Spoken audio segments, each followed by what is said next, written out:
નમસ્કાર, હું છું કૃતિન સિંઘાનિયા, એક્ટ્રેસ અને ઇન્ફ્લુએન્સર. ફાઇનલી અમારા બધાનો ઇંતજાર પૂરો થયો અને 13 માર્ચે જે 9 વર્ષ પહેલાં લખાયેલી બહુ સરસ હિન્દુ મુસ્લિમ લવ સ્ટોરી રિલીઝ થવા જઈ રહી છે, એટલે કે તું ગીતા હું કુરબાન.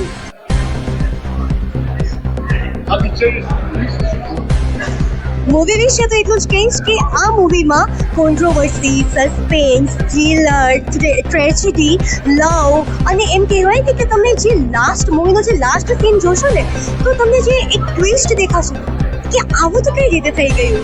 અને જ્યારે મેં મૂવીની સ્ટોરી વાંચી હતી, ઇવન આઈ વોઝ શોક કે how can is this possible.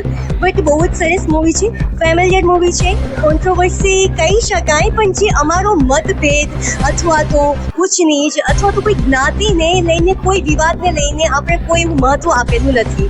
મૂવીનું મહત્ત્વ એટલે સૌથી મોટો ધર્મ એટલે પ્રેમને બતાવ્યો છે, સૌથી મોટો ધર્મ એટલે ઇન્સાનિયતને બતાવી છે. ફેમિલિયર મૂવી છે, ફ્રેન્ડ્સ, ફેમિલી અને સંબંધ સ્પેશિયલ સાથે જોવા જેવું મૂવી છે. आपका परिचय मूवी से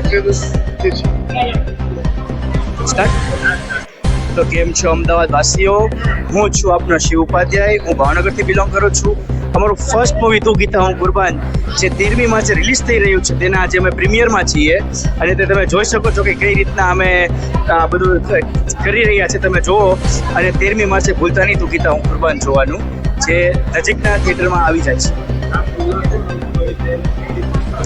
મૂવી વિશે થોડુંક તમને જણાવું તો આ એક સિમ્પલ લવ સ્ટોરી છે, જે એમ તો સિમ્પલ ના કહી શકાય, કેમ કે અમુક છે કે મુસ્લિમ છોકરી હિન્દુ છોકરો, બટ હવે કોલેજમાં પ્રેમ થાય છે તો પ્રેમની થોડી કઈ ભાષા હોય છે. પ્રેમ જ્ઞાતિ જાતિ એવી વસ્તુ એક કંઈ જોતી છે જ નહીં, તો પ્રેમ થઈ જાય છે બંનેને. હવે ઘરને ઘરમાં મનાવે છે, પણ જે કહેવાય કે હિન્દુ તરફના એટલે મારા ફાધર જે કેરેક્ટર નિભાવી રહ્યા છે, મારું ફેમિલી જે કેરેક્ટર છે એ બહુ ઓલું છે, આપણે કહેવાય ને કે હિન્દુત્વવાળું.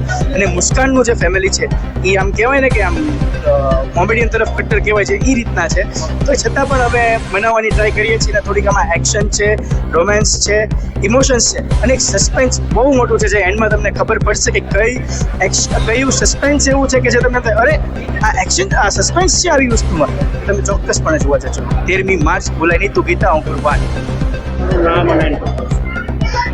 Hello everyone, Mansi Soni this side, અને અમે બહુ જ સરસ હિન્દુ મુસલમાનની લવ સ્ટોરી લઈને આવી રહ્યા છીએ.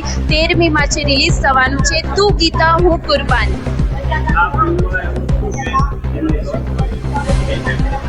આ ફિલ્મમાં હિન્દુ મુસલમાનની લવ સ્ટોરી છે, અને આપણે જોયું હશે કે હિન્દુ મુસલમાનની લવ સ્ટોરી હોય એટલે લોકોને લાગે છે કે કંઈક આડાવડું હશે, બટ બહુ જ ફેમિલિયર મૂવી છે. તમે ફેમિલી સાથે લઈ અને આ મૂવી જોવા જઈ શકો છો. અને આ મૂવીમાં બહુ જ સરસ ટ્વિસ્ટ છે, જે ઇન્ટરવલ પછી તમને ખબર પડે છે.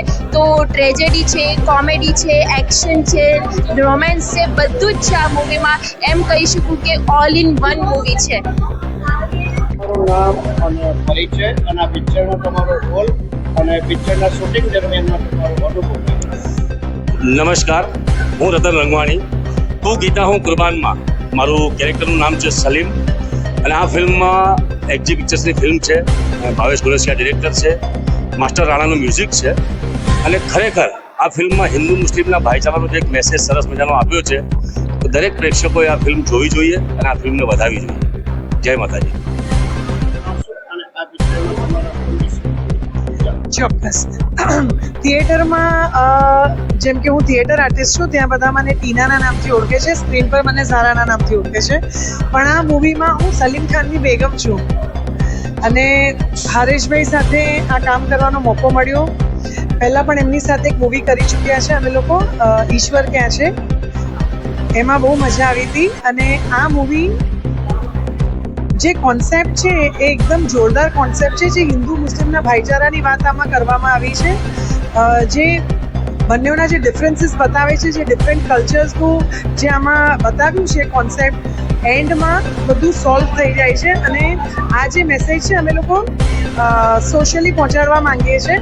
તો આઈ હોપ આ મૂવી બધા આવીને થિયેટર સુધી જોવે અને just all the best for અમને લોકોને. આજના જનરેશનને એ જ મેસેજ આપવા માંગીએ છીએ કે આજે રૂઢિચુસ્ત જે સમાજ છે ને એનાથી થોડા ઉપર આવો, થોડું પ્રેમ, ભાઈચારો, સ્પિરિચ્યુઅલિટી પર થોડું ધ્યાન કરો અને આધુનિકતાથી તમે આગળ વધો.